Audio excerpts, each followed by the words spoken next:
Okay, let's go.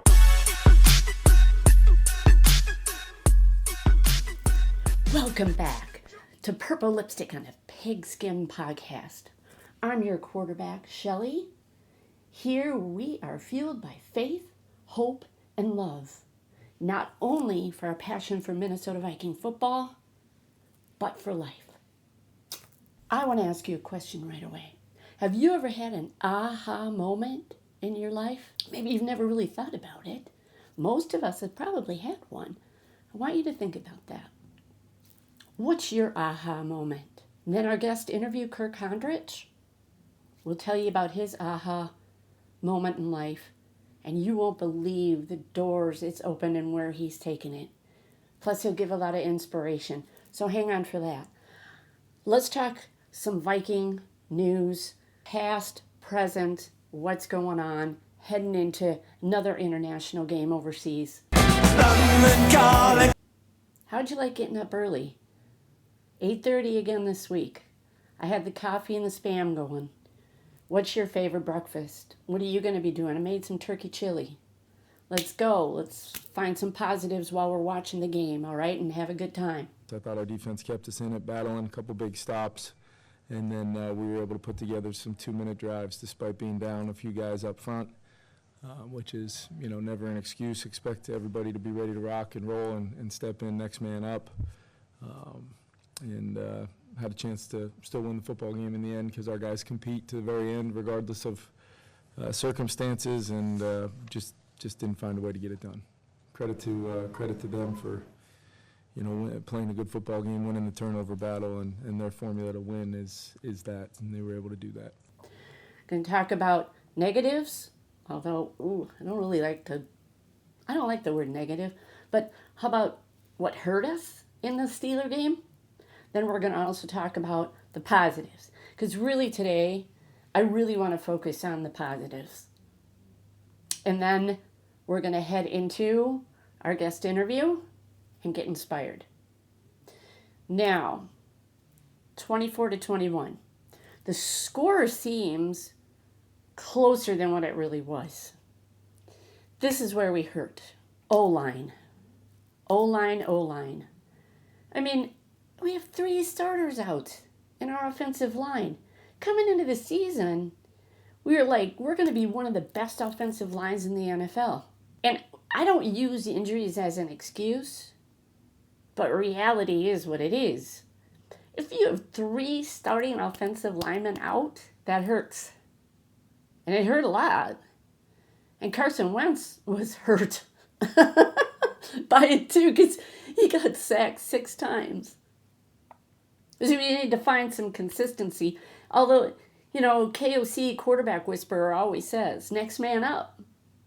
And these guys are paid a lot of money. This is their job. So maybe if they play more together, and they're practicing all week together, but it's really getting out there in the trenches, that'll give some rhythm and consistency to that O-line, and we definitely need that, okay? Another hurt, the defense. B-Flow, what was going on? We're one of the top in the NFL for stopping the run. And I'm sorry, I don't follow the Steelers closely. All I knew was A-Rod was their quarterback. He did all right. It's not a big deal. Gainwell, their running back, 99 yards. And really the one that really destroyed us was that long pass to Metcalf. That should have never gone for a touchdown. The defense, that was a slant. What happened? That game, again, it started off with that awesome Desmond Rogers sack. Or the Redmond sack, of Rogers. He just tore in there and just sacked A-Rod. I was jumping all over the place. I was so excited about that. I thought, here we go. This is it, man. Rogers isn't going to have a chance. And then, I don't know, everything changed. This is a lot of questions on the calls that were made by the coach. We kind of got away from the run. Mason is running with grit. I like that guy. He's a real downhill runner. He pounds through there. I don't know, we got away from that a little bit. And then the fourth quarter, we actually come back in the fourth quarter. believe it or not. And then we get down to where we have time left to tie the game and or win the game. That was crazy. But then that last drive of the game, delay a game, quarterback sack, interception. Ugh. Like, that was really ugly. Okay, now let's dive into the positives. Here we go. Let's go. Let's go with the positives in life. How do you change things around when you get challenged? You know, look at the bright spots and let's go. Addison returns. Long pass. Well, I was jumping up and down when he was running in. I thought, touchdown. SKOL, Sista, right? There's no way, that dude's fast. He seemed a little bit not quite as fast. And then it took us 4 downs from the 1 yard line to get into the end zone. But thanks, Addison, and you were so fun, and over 100 yards. What did he have on the day? Addison, 114. So thanks, homeboy. Let's go. 114 yards. Let's get more than that against the Browns. Justin Jefferson, he's just the man, right? I mean, everybody loves JJ for not just what he does on the field, but off the field. Love JJ. JJ had 126 yards.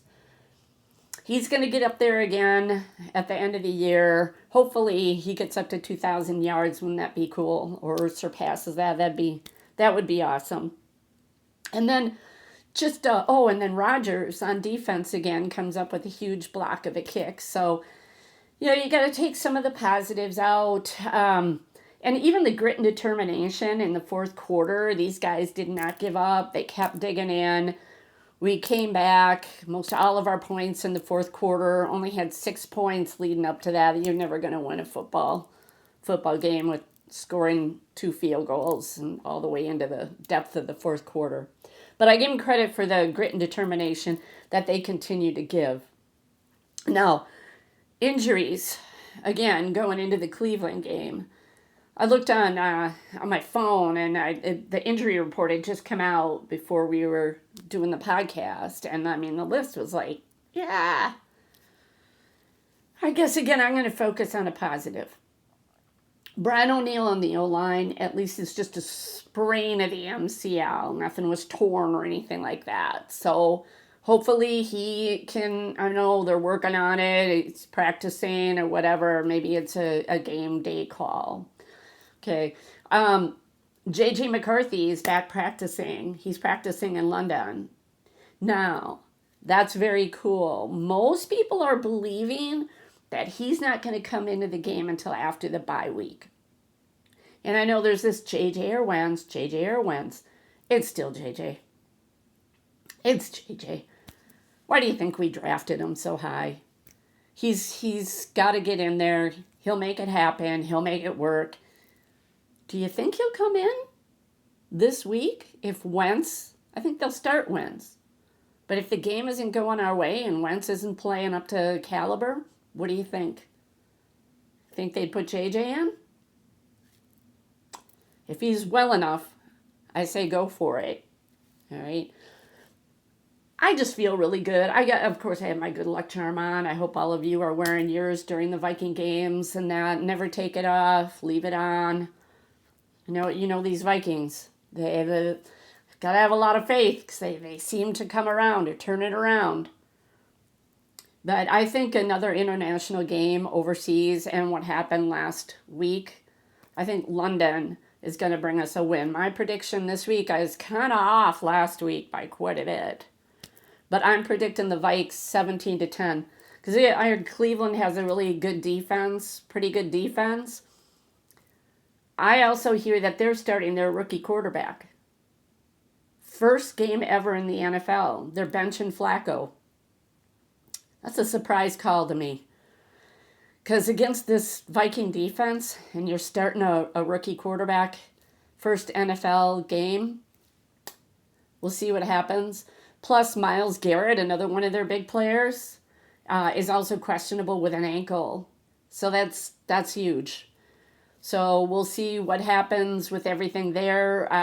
D line, as you guys know, I've talked before, I'm a big trenches girl. Let's get in there and let's get in the head of this rookie. All right, let's do it. Now, like I said earlier, I got to get you into a very inspirational guest interview that I have with Kondrich. Let's go. Well, we are very excited at Purple Lipstick on a Pigskin podcast to introduce our next guest interview.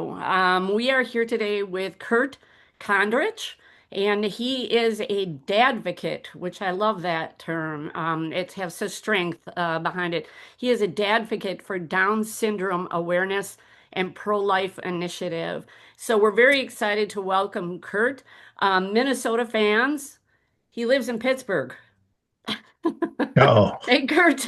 Yeah, the timing of this today, as far as our conversation, there's a lot of hurting Minnesota fans today being beat by the Steelers yesterday. Did you watch any of the game? yeah, that's okay. That's a good time for us to be connecting. We can reach out and love and it was a shared game in Ireland. It was a beautiful event, I thought. So yeah. And as a Yeah, little side, I was a big Minnesota fan back in the 70s when Fran Tarkenton is one of my all-time favorite quarterbacks when I was a kid. So I do have me that too, Kurt. connection. Yeah, that's why Yep. I'm into it today. The good old Purple People Eaters, our defense, that defensive line Yep. with Carl Eller and all those guys. Oh my gosh. And that, to me, that was like true football because Bud Grant would make them go out Yes. in no heaters, Right. 20 below, play in the That was snow. that And was the best. It oh, was. it was great. Yeah. Yeah. Well, Kurt, we're excited to talk about a lot of things today. My mantra here is, we are fueled by faith, hope, and love at Purple Lipstick on a Pigskin podcast. A lot of why we started this podcast, not only for our passion for football here in Minnesota, but how football can also bring together family and faith and a lot of good things. And those three virtues had me think of you, because we've worked together before, and I know you have a very strong faith. And your beautiful daughter, Chloe. Can you tell us a little bit about? I know you're also a retired police officer of 20 years, so thank you for your service, and what you've done and what you're doing. So, can you tell us a little bit about when you retired from the police force and why you decided to make that decision? Sure, yeah, I'd love to. And thanks again, Shelley, for having me on. I appreciate you Absolutely. spreading good news because the world needs a lot more light than No the doubt. darkness that's No come doubt. across right now. But my daughter Chloe was born in 2003. At the time, I was a city of Pittsburgh police officer. I began my policing career back in the 80s. Actually started in Atlanta, Georgia. I had to go down there because of just job situations. Worked in Atlanta for many years, and then I worked in Florida, and then I came back to Pittsburgh, worked in the city of Pittsburgh. And my wife and I were both 40. She was pregnant with Chloe. We were kind of constantly pressured to take prenatal tests because we were told we were high risk to have a child with Down syndrome. We refused the tests, and during the pregnancy, it was a lot of negative things about it. I even asked one time, I was at a ultrasound, actually in my uniform, and I said, "Well, if we get these prenatal tests," I said, "What's the purpose of it?" When and a medical person said, "Well, you can make Right. a choice or a decision," and I said, "What kind of decision?" I said, "Well, whether you want to keep the pregnancy." And so that was an aha moment for me. I just thought, here I am, a police officer, defend and protect, die if I need to for people. And medical people are telling me if my daughter doesn't pass the test correctly in the hospital, I can terminate her right now and just walk away. Oh man, that's rough. I was 35 when I had our daughter, and actually even then they asked me about prenatal tests, and I asked this and I declined, because I would have the child no matter what. I would have the life and bring my beautiful daughter in. So I'm feeling what you're saying, and you actually took that though, and tell us now what you're spreading, what great news all over the country and all over the world. Sure, I would like to say I was a police officer then when Chloe was born, and after her birth, we did not have prenatal. We found out after she was born she had Down syndrome, and I started connecting naturally with parents and support groups and this and that in the Down syndrome community. And through those connections, I learned that people who had taken the tests and they came back positive, every single person I communicated with, either in person, electronically, emails across my state, across the country, actually across the world. I'm connected to families throughout the world. Every single person relayed to me that once the test came back positive for Down syndrome, they were almost pressured to abort the child, to end the pregnancy. Incredible. And yeah, it's a horrible, and I said, it's a genocide, silent eugenics, identifying, targeting, and eliminating a person who doesn't meet the cultural mandate for perfection is the ultimate extreme form of discrimination and, genocide. And so it was God. I mean, he spurred me on to do something. It was almost like I could feel him saying to me, well, now you know this, Kurt, what are you going to do about it? And I'm just thinking, well, probably And like a look lot at of you people. now. Yeah, well, you look at everybody in the Bible that God doesn't call the qualified, he qualifies the called, and that's all I was, but I knew I had to do something, so I left my law enforcement career, went back to school, got a master's degree in early intervention and Oh, disability field, and at that point just started going to the state capitol and other places and advocating for the rights and the beauty of people with Down syndrome, and I put a face on it is what I did, and to let them see that my daughter is a human being, and as you and I both know, created in an image of God. And it was a crazy. We've had a crazy journey since then. I and go you're still into it. going strong. Thank you, Kurt. Congratulations on everything that you're doing to support. I go wherever God sends me. The doors open up, and as throughout the course of this, my dadvocacy was taking us to United Nations, to the White House, to conferences all over the country, to state capitals, to meeting people that never thought would be possible to meet. And that's I go where God sends me. My pastor always says to be obedient but available. You have to be available that when God opens that door and sends you somewhere, you have to go. And that's Yeah, that's that's my motto, I obedient and love your available. inspiration. When those doors open, you go. And it isn't amazing sometimes, don't you look at it, Kurt, and you can really like feel God in action. Like a Oh, door totally. opens and you go, that was him, right? 100%. When you're doing the right thing and when you're trying to save lives, and we all know how much the devil hates human life because it's created in the image of God. And so when you're Right. doing that, you're going to be under attack. I often use this. I say we have to follow the word and not the world. It's a one letter difference, and the L will get you lost, especially when it comes to issues about life. And I say focus on God's word, and God's word reminds us it's a battle, it's a struggle. I put on my armor, and I'm doing the same thing now that I was doing as a police officer. I'm battling darkness to spread light, spread hope, and to save people. Just being a retired police officer, and you approached even today, saying that let's be positive because there is so much going on in the world. And I don't like to really bring politics into, anything that I'm doing. But I was wondering if you could comment a little bit on like the Charlie Kirk, what happened a few weeks ago with his assassination, and kind of what's going on in the world. He brought so much, obviously, to free debate and talking to each other. And he also lived a very strong life of faith and God and spreading that to others, especially the young. And I'm watching now all these new chapters of Turning Point that are being requested all over the country. Can you give me a little bit of feeling about, what's happening too with on the other side of, looking at, well, and again, I think it comes back to the free debate, that Charlie was always open to listening to both sides. Can you talk to me a little bit about your Sure. feeling of what's going on in the country with after his assassination? Sure. I think Charlie was an amazing human being. I really do. I think he was a hero and a role model for many because he believed in open dialogue, peaceful open dialogue. He never degraded anybody or put them down or this and that. He believed in having conversations, which unfortunately as a society we've moved away from, maybe because of all the electronic stuff and this and that. And we get into these Yeah. frenzied things on the internet as opposed to sitting and talking to each other face to face, which I think is an incredible gift that Charlie brought to us.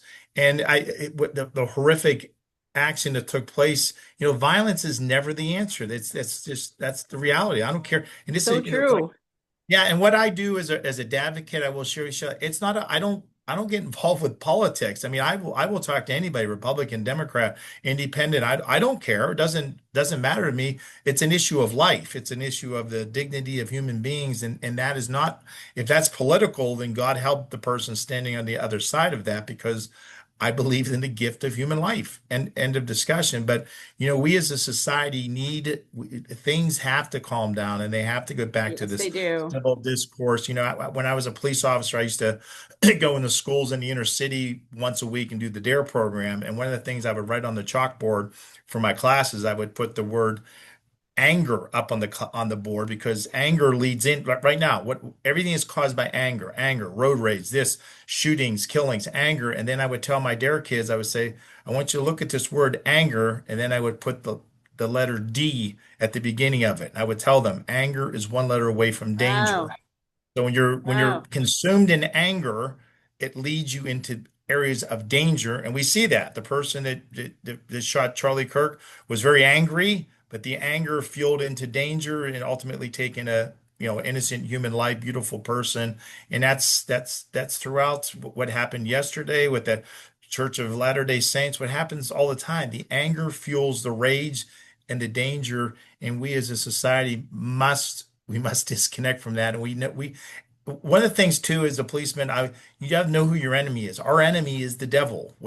Satan loves anger, he loves hate, he loves violence, he loves terminating, ripping apart human life. So by recognizing that, and I'm a Christian as a person of faith, and tapping into the power of the Holy Spirit and of Jesus, and keeping that at the core of everything we do, that's what helps us to continue this battle and to spread that light. You're such a man of beautiful words. I love speaking with you, Kurt. You have a favorite Bible verse. I think I read somewhere. Can we end with that? Can you give me that favorite Sure. Bible verse? I'll even it's tattooed on my arm. That's how favorite it is to me. Wow, sweet. Yeah, it's Proverbs 31:8, which is speak up for those who cannot speak for themselves. And that's the core of my life. Got to live it That's every right. day. You open your eyes, you thank God, and you have a great day. And you've been a big part of our day today, Kurt. Thank you so much. And please kiss Chloe for me, will you? I will. Hopefully we'll get to meet in person one day. You It's an know, honor to speak to you. Yep, I'm gonna for sure work on that. I definitely am. we will. Yeah. So you We'll take bring you care some now, Kurt. Steeler gear. Well, And you give me some well, Minnesota gear. I want some yeah. Vikings. I love Would the you wear Vikings. it? Oh, absolutely. 100%. See, now I They do were have my, to tell you, I wouldn't wear the Steelers gear, but I'm glad to hear that you would oh, support I the would wear the Vikings. Viking. 100%.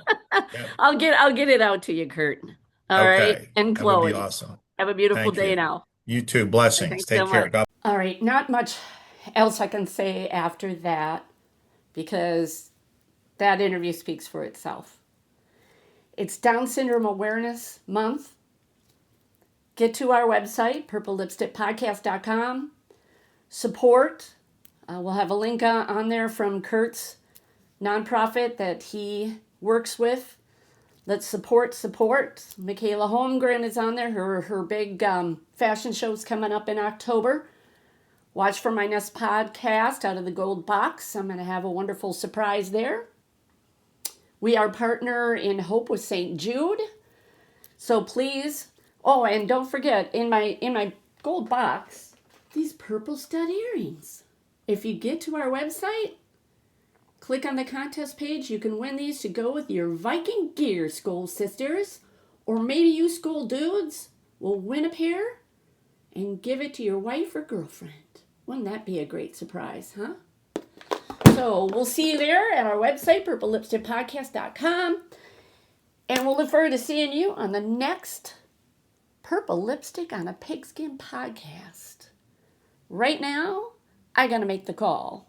SKOL Sisters 2025. SKOL Sisters 2025. Super Bowl homegirls, let's go. Okay, let's go.